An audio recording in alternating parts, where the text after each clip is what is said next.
মাস্তানি করে ছোট লোকে, বিনয়ী হয় বড় লোকে। টাকা পয়সা দিয়ে মানুষ বড় লোক হয় না, বড় লোক হয় আচার আচরণ আর কাজ কাম দিয়ে। আপনি কি বড় ঘরের মানুষ নাকি ছোট লোক, এটা আপনার আচরণ দ্বারা প্রমাণ হবে। আপনি যদি মাস্তানি মাতবরি করেন, মনে রাখবেন পৃথিবীতে কুকুরের চাইতে বড় মাস্তান কম আছে। কুকুর দেখবেন আপনার মতো দু চারজন বন্ধু লাগে না, একা একাই হুদাই চিল্লায় দেখবে, ঠিক না ভাই? ঠিক। আপনার ঠেলার চোটে রিক্সাওয়ালা টিকতে পারে না, গরিব মানুষ টিকতে পারেন না, অসহায় মানুষ টিকতে পারে না, গায়ের জোরে একটু দুর্বল হয়েছে বেচারা, চুন থেকে নুন খসছে, ডেকে এনে চাপ থাপ্পড় দিয়ে বসেন, ঘুষি দিয়া বসেন, গালি দিয়া বসেন। কিয়ামতের ময়দানে এই লোক, আল্লাহর শপথ করে বলি, এই লোক হাজির হয়ে যাবে এবং আপনার এই অপব্যবহার, আপনার এই দুরাচরণের জবাব সেদিন দিতে হবে, বিচার সেদিন হবে। আল্লাহ তাআলা বলেছেন,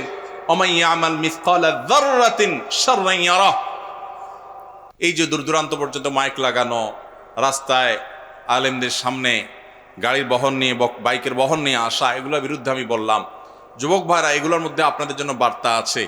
দু চারজন বন্ধু বান্ধব একসাথে হলেই শরীরে একটু ভাব আসেনি?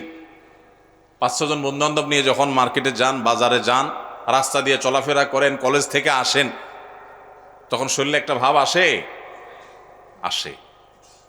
এই ভাবের চোটে তখন ধরাকে সরা মনে করে অনেকে। চুন থেকে নুন খসলেই এই বেটা এদিকে আয়, আছে না নাই? মাস্তানি করে ছোট লোকে, বিনয়ী হয় বড় লোকে। টাকা পয়সা দিয়ে মানুষ বড় লোক হয় না, বড় লোক হয় আচার আচরণ আর কাজ কাম দিয়ে। আপনি কি বড় ঘরের মানুষ নাকি ছোট লোক, এটা আপনার আচরণ দ্বারা প্রমাণ হবে। আপনি যদি মাস্তানি মাতবরি করেন, মনে রাখবেন পৃথিবীতে কুকুরের চাইতে বড় মাস্তান কম আছে। কুকুর দেখবেন আপনার মতো দু চারজন বন্ধু লাগে না, একা একাই হুদাই চিল্লায় দেখবে, ঠিক না ভাই? ঠিক।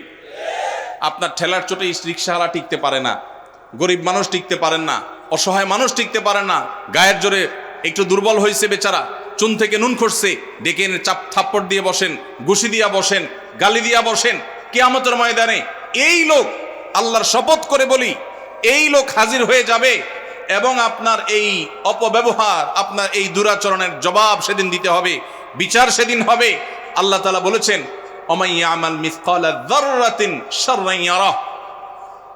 যারা পরিমাণ খারাপ কাজ করবেন, মুখোমুখি হইতে হবে তার পরিণামে। এই জন্য মাহফিল থেকে শিক্ষা নিয়ে যাব যে কোনোদিন কাউকে কষ্ট দেব না ইনশাআল্লাহ, কারোর কষ্টের কারণ হব না ইনশাআল্লাহ, কোনোদিন কারোর কষ্ট দেব না। পারলে উপকার করব, না পারলে চুপ থাকবো। শরীরে ভাব আসলে নিজের মনকে বলবো, এ ভাব দূর হইতে সময় লাগবে না, দূর হইতে সময় লাগবে। এই জন্য বিনয়ী হয়ে চলবো তো ইনশাআল্লাহ। এলাকা সুন্দর হবে, দেশ সুন্দর হবে যদি আমাদের আচরণ সুন্দর হয়। আমাদের যুবকরা যদি সমাজমুখী কাজ করে, আমাদের যুবকরা যদি সমাজের জন্য ভালো কাজ করে, মাস্তানি, গুন্ডামি এবং গায়ের জোর খাটায়া দুর্বলদের উপরে জুলুম যদি না করে, তাহলে দেশ সুন্দর হয়ে যাবে। আমাদেরকে সুন্দর দেশ গড়তে হলে অনেক বেশি কিছু করতে হবে না। আমরা যদি সবাই সবার অধিকারগুলো দেয়া শুরু করি, কেউ যদি কারোর কোনো কষ্টের কারণ না হই, কারোর সাথে মাতবরি, সর্দারি, গুন্ডামি এবং গায়ের জোর খাটানোটা না করি, তাহলে এই দেশ এমনি স্বর্ণের দেশ হয়ে যাবে ইনশাআল্লাহ।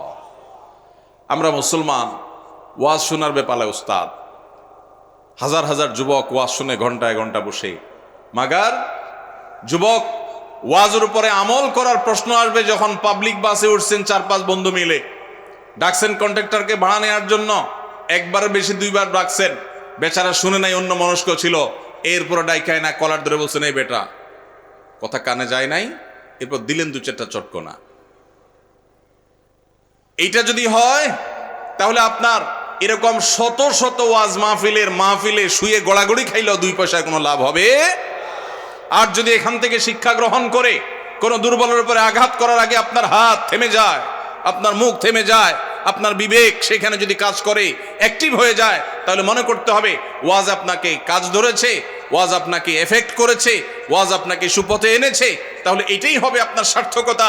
সেই যুবক পাওয়া কঠিন, যেই যুবক তার যৌবনে কোনো মানুষের উপরে মাস্তানি মতবারি করে নাই, কারোর উপর দুর্ব্যবহার করে নাই, গায়ের জোর খাটা নাই, অন্যায় জুলুম করে নাই, খারাপ কাজ করে নাই, হারাম সম্পর্ক করে নাই। এইরকম যুবক পাওয়া এখন সোনার হরিণ হয়ে গেছে। কিন্তু যদি সেই কাজটা আপনি করতে পারেন, আল্লাহর কাছে সবচেয়ে প্রিয় যুবক হবেন, আপনি সবচেয়ে সাকসেস যুবক হবেন, সবচেয়ে আদর্শ মুসলমান হবেন। সেই মুসলমানই স্পেন বিজয়ী তারেক বিন জিয়াদের মতো মুসলমান হবে, সেই মুসলমানই, সেই যুবকই ইনশাআল্লাহ মোহাম্মদ বিন কাসেমের মতো ভারতবর্ষ বিজয়ী যুবক হবে। সেই যুবকই মুসলমানদের সেই হারানো গৌরবকে পুনরায় উদ্ধার করতে পারবে। সেই যুবক নয় যে যুবক মাহফিলে পরে মাহফিল করে, ভলান্টিয়ারের পরে ভলান্টিয়ারি করে, হুজুরের গায়ের আগেও থাকে পিছেও থাকে, হুজুরের সাথে ছবি বৈশাও নেয় কাইথইয়াও নেয়। লাভ নাই, কোনো লাভ হবে না। আমল করেছেন, ওই দূর থেকে মাহফিলের কোণা থেকে কথা শুনে নিয়ত করে ফেলেছেন আমি এই খারাপ কাজ আর করবো না, এই যুবক সাকসেস। আর একেবারে স্টেজে আইসা বাতাস করছেন, কিন্তু যেই সেই এই যুবক সাকসেস নয়। কথা কি ক্লিয়ার? বুঝে আসছে?